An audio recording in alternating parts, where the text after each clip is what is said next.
দুনিয়ার ভিতরে এমন কিছু আমার বান্দা বান্দিরা আছে, যখন তাদের সামনে আমার জাহান্নামের আলোচনা করা হয়, যখন তাদের সামনে আমার আযাব ও গজবের আলোচনা করা হয়, তখন তার শরীরের চামড়া থরথর করে কাঁপে ওঠে, তাদের কলবটা থরথর করে কাঁপে ওঠে।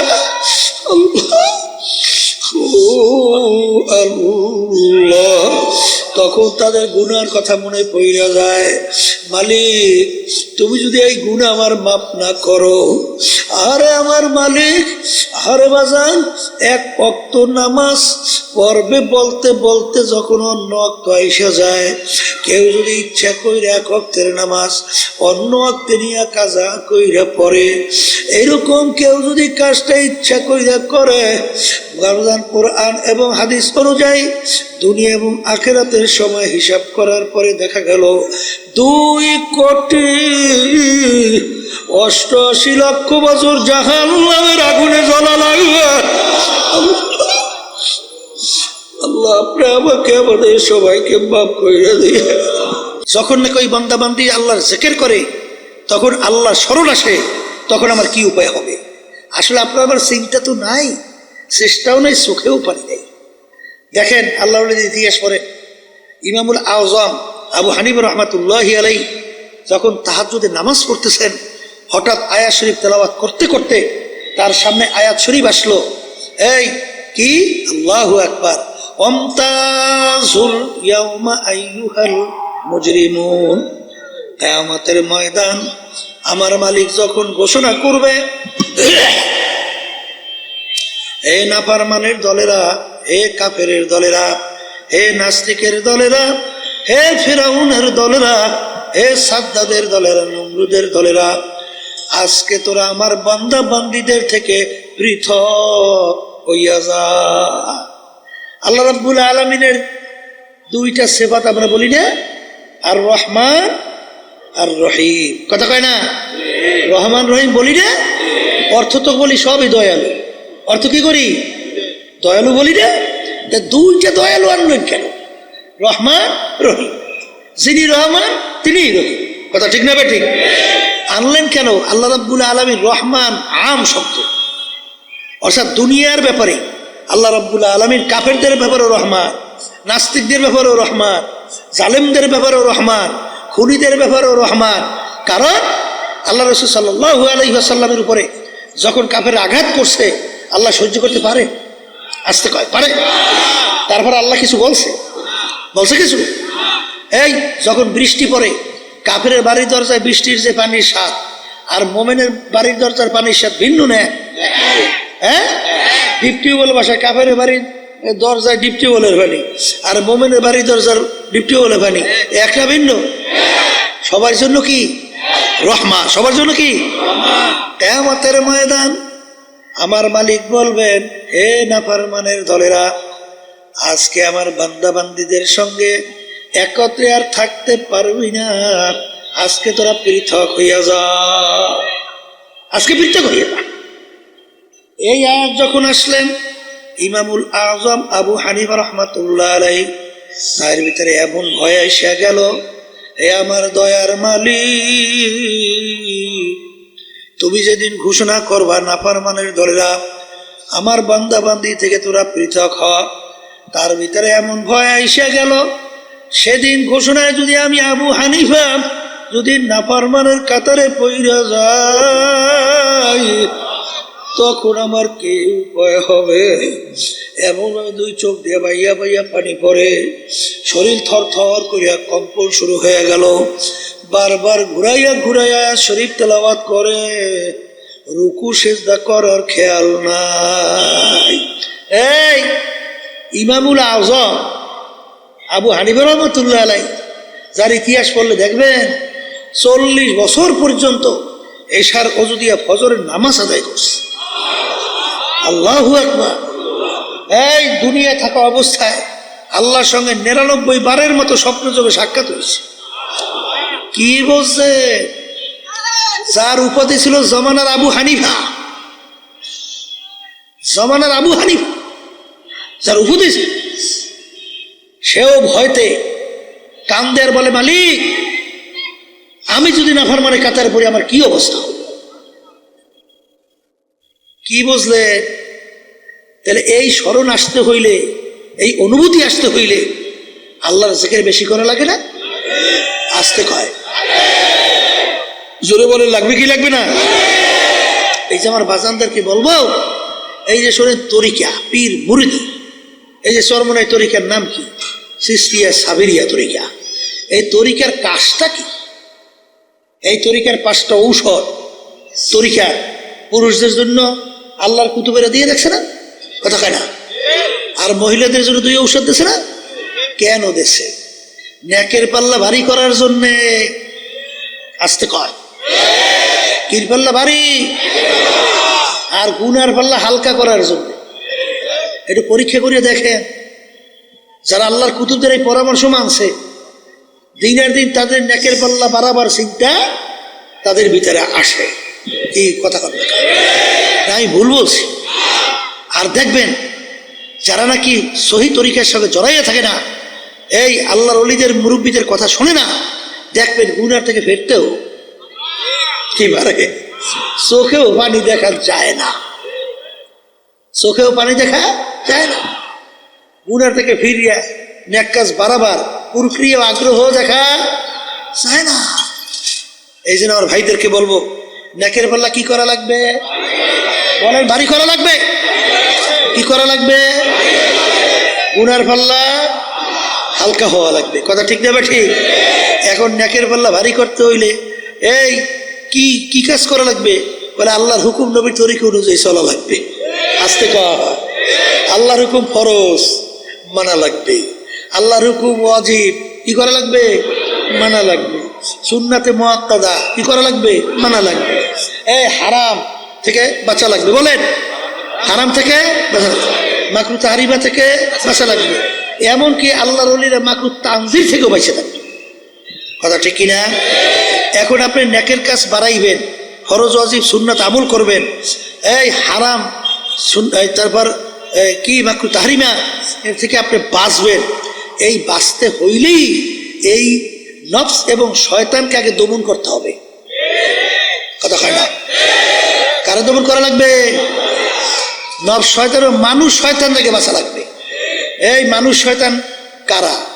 বলে আপনার স্ত্রী হইতে পারে, বলেন, আবার স্ত্রীদের স্বামীরা হইতে পারে, আবার আপনার সন্তানরাও হতে পারে, আপনার দল, আপনার দলের নেতা নেত্রীও হতে পারে, আপনার বন্ধু বান্ধব হইতে পারে।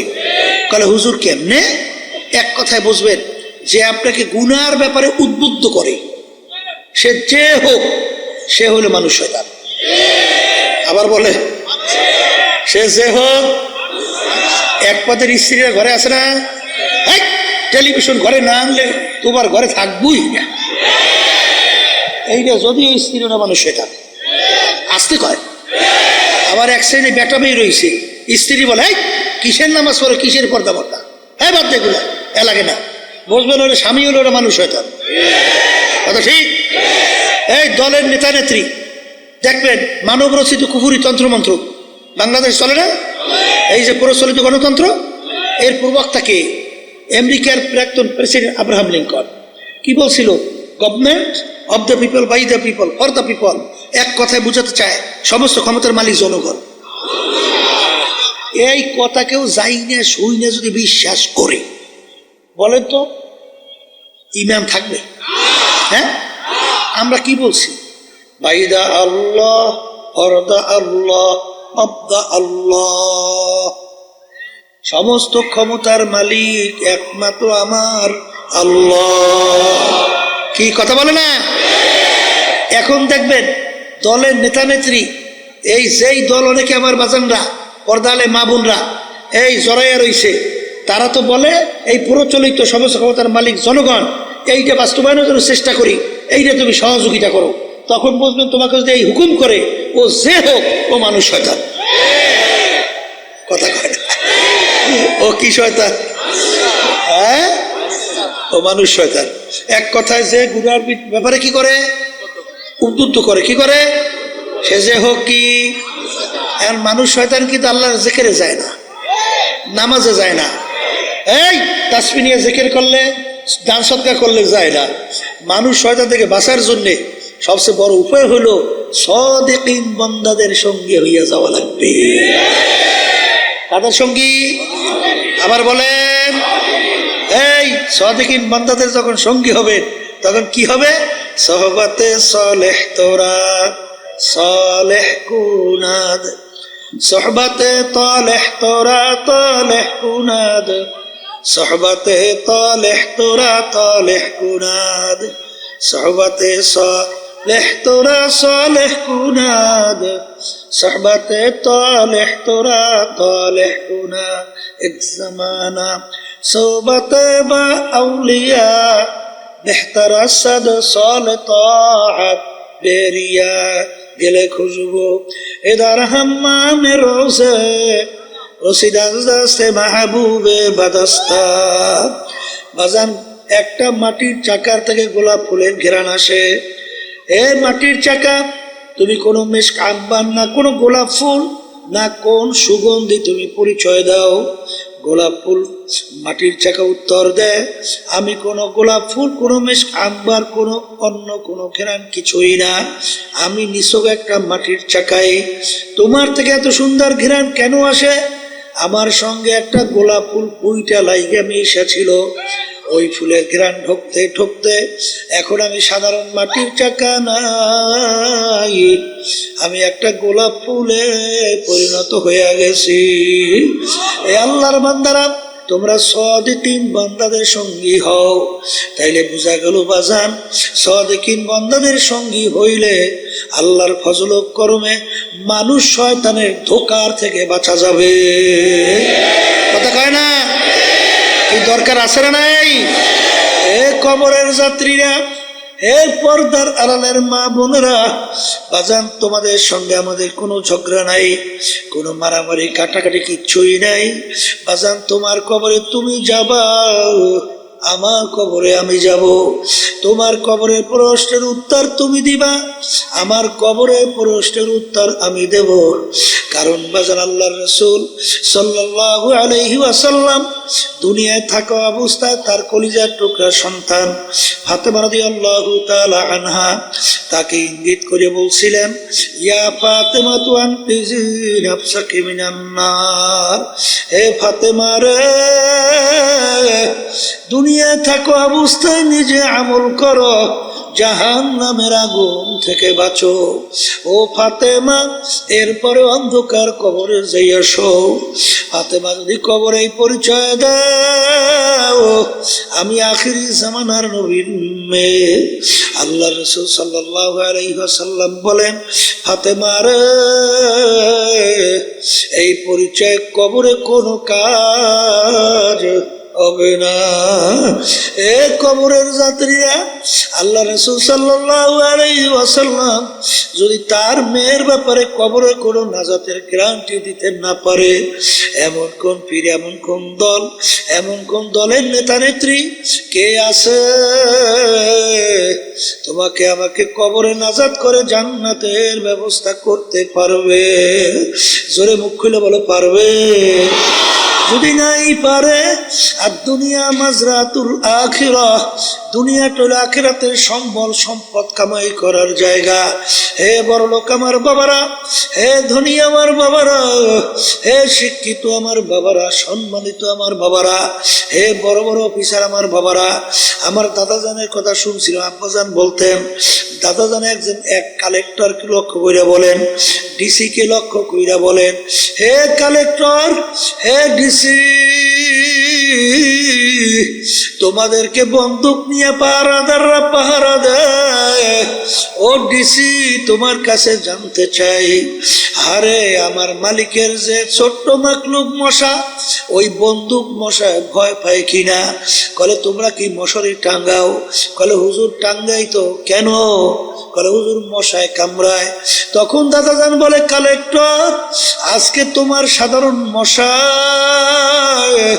তোমার বন্দুক পাহারাদারের ভয় করে না, কিন্তু তুমি যদি বেনমাজি, হারাম কর, সুদ কর, ঘুষ কর, তুমি যদি বেরোজগাররা বেপরদায় চইলা যদি কবরে যাও,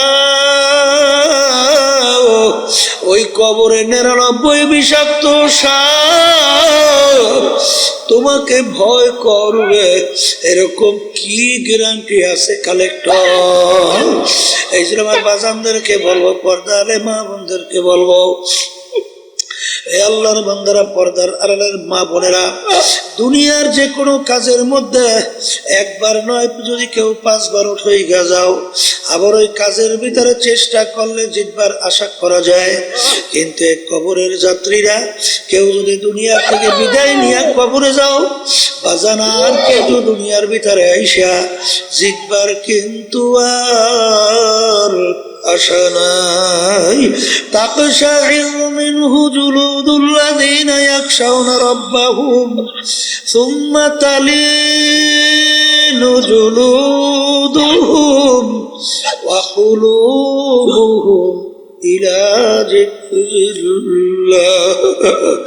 আমার মালিক বলে, দুনিয়ার ভিতরে এমন কিছু আমার বান্দা বান্দিরা আছে, যখন তাদের সামনে আমার জাহান্নামের আলোচনা করা হয়, যখন তাদের সামনে আমার আযাব ও গজবের আলোচনা করা হয়, তখন তার শরীরের চামড়া থরথর করে কাঁপে ওঠে, তাদের কলবটা থরথর করে কাঁপে ওঠে।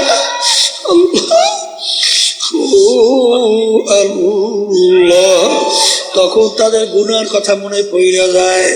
মালিক, তুমি যদি এই গুনাহ আমার মাফ না করো, আরে আমার মালিক, আরে বাজান, 1 ওয়াক্ত নামাজ পড়বে বলতে বলতে যখন অন্য ওয়াক্ত আইসা যায়, কেউ যদি ইচ্ছা কইরা 1 ওয়াক্তের নামাজ অন্য ওয়াক্তে নিয়ে কাজা কইরা পড়ে, এরকম কেউ যদি কাজটা ইচ্ছা কইরা করে, কোরআন এবং হাদিস অনুযায়ী দুনিয়া এবং আখিরাতের সময় হিসাব করার পরে দেখা গেল 2,88,00,000 বছর জাহান্নামের আগুনে জ্বলা লাগবে।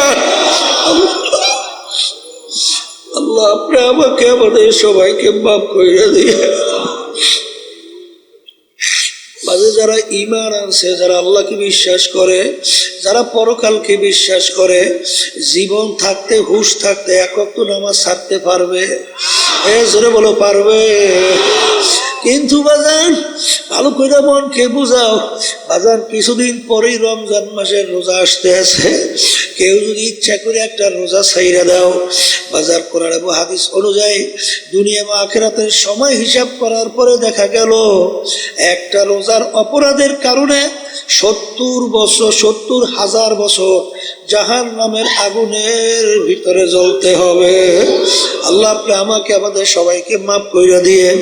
বাজার, মন চাইলে মিথ্যা কথা বলো, কিন্তু একটা মিথ্যা কথা যদি কেউ ইচ্ছা কইরা বলো, একটা কবিরা গুনাহ অর্থ 7,000 বছর জাহান্নামের আগুনে জ্বলতে হবে। কেউ যদি অন্যায়ভাবে একটা লোককে হত্যা করো, আবাদুল আবাদ জাহান্নামের হুকুম হইয়া যাবে, কোনদিন জাহান্নাম থেকে পাপ মাপ পাবে না। এই জন্য আমার বাজানদেরকে বলো, কেউ ঘুষ সুদ খাইয়া বাজান সরকারি দলের সঙ্গে জড়াইয়া টেন্ডারবাজি, চাঁদাবাজি কইরা বিভিন্ন কায়দায় সম্পদ গুছাইয়া বাজান, আরে বিল্ডিং একটা পর একটা তৈরি করলো, আরে সরকারি ক্ষমতায় অফিসার থাইকা ঘুষ সুদ খাইয়া বিরাট অট্টালিকা তৈরি, সম্পদের পাহাড় গড়লো। আল্লাহ রাসূল সাল্লাল্লাহু আলাইহি ওয়াসাল্লাম বলেন, যে হারাম মালের দ্বারা রক্ত এবং গোশত তৈরি হবে, তার জায়গা জাহান্নাম সারা হবে না। এই জন্য বাজান, আল্লাহ নবীদের ইতিহাস পড়লে দেখবা, হুঁশ থাকতে, জীবন থাকতে বাজান একটা হারাম তো দূরের কথা, মাকরুহ তাহরিমার কাছেও, গুনার কাছে যাইতেন না। কারণ কি? তাদের ঈমান ওইভাবে মজবুত ছিল। কবরের যাত্রীরা, পর্দার আড়ালের মা বোনেরা, বাজার আমি বলি নাই, কোনো পীর বলে নাই, কোন মুফতি মুহাদ্দিস বলে নাই, আল্লাহ এবং আল্লাহর রাসূল বলছে, আমি শুনাই যাইতে আছি, উলামায়ে কেরাম শোনায়। আল্লাহর হাবিব বলেন, আল কবরু রাউযাতুম মিন রিয়াজিল জান্নাহ আও হুফরাতুম মিন হুফারিন নার। আল্লাহর হাবিব বলেন, আমার উম্মতেরা, আমার সাহাবারা, এই যে কবর দেখো, এই কবর কিন্তু আসল কবর না। কোন কোন আল্লাহর বান্দা বান্দির জন্য হারে কবরটা একটা বেহেশতের বাগান হইয়া যাবে। আল্লাহ আপনি আমার জন্য আমাদের সবার জন্য কবুল করে নেন। আল্লাহ রসুল বলেন, ও আমার উম্মতেরা, কোন কোন নাফরমানের কবরের মধ্যে জাহান্নামের আগুন এসে ভইরা যাবে। আল্লাহ আপনি আমাকে আমাদের সবাইকে মাফ কইরা দিয়ে। আল্লাহর হাবিব বলেন, ও আমার উম্মতেরা, কোন কোন নাফরমানের কবরের মধ্যে তিসআতু ওয়া তিসঈনা তিননিনা লাউ নুফিকা ফিল আরদি মা আনবাতাত খাদরা। কোন কোন নাফরমানের কবরের মধ্যে একটা না দুইটা না 99টা বিষাক্ত সাপ জমা হইয়া যাবে। কিয়ামত পর্যন্ত নাফরমানকে পেঁচাইয়া পেঁচাইয়া ঠোকরাইতে থাকবে। ওই সাপ কেমন বিষধর সাপ হবে। আল্লাহর হাবিব বলেন, দুনিয়ার দিকে মুখ কইরা ফুক দিলে কোনো গাছপালা মাথা জাগাতে পারতো না। এত বিষদার সাপ নাফরমানকে পেঁচাইয়া পেঁচাইয়া ঠোকরাইবে। আরে বাজার আমি বলি নাই, আল্লাহ রসুল বলছেন, শুনাই রাখি, কে মানবার তা জানি না। এই যে আমার বাজানদেরকে বলবো, পর্দা আলে মা বোনদেরকে বলবো, নেকের পাল্লা ভারী করো, গুনার পাল্লা হালকা করো। আর নেকের পাল্লা ভারী করার জন্য শত্রু থেকে বাঁচা লাগবে। জিন শয়তান, মানুষ শয়তান, নফসে আম্মারা শয়তান। নফসে আম্মারা শয়তান থেকে কিভাবে বাঁচবা বাজান? আল্লাহ রসুল বলে, রজানা মিন জিহাদিল আসগরি ইলা জিহাদিল আকবার। এ আমার সাহাবারা বড় যুদ্ধের থেকে ছোট যুদ্ধের থেকে রওনা করলাম, ছোট যুদ্ধের থেকে বড় যুদ্ধের দিকে রওনা করলাম। সাহাবায়ে কেরাম বলেন, আল্লাহ রসুল, এর চেয়ে আবার বড় যুদ্ধ কোনটা? আল্লাহ রসুল সাল্লাল্লাহু আলাইহি ওয়াসাল্লাম বলে, নফস আম্মারার সঙ্গে জিহাদ করা এর চেয়ে বড় যুদ্ধ। অত সহজ মনে করলে হবে না, বড় কঠিন। এই জন্য আল্লামা সিস্তি রহমাতুল্লাহ আলাইহি, আল্লাহু আকবার, আল্লাহু আকবার বাজান, আল্লাহ আল্লাহ। करीमा बख्शा बर हाल माँ के हस्ता मसीरे कमंद हवा। ए আমার মালিক, আরে 40 বছর বয়স হয়ে গেল, তারপরেও তিনি মালিকের কাছে দোয়া করে, চেহেল সালে উমরে আজিজাত গুজাস মেজাজে তু আজ হালে তেফলি নাগাস। এ আমার দয়ার মালিক, বয়স তো 40 হয়ে গেল, কিন্তু এখন পর্যন্ত সেই ছোট বাচ্চাদের তবিয়ত এখন পর্যন্ত দূর হয় নাই।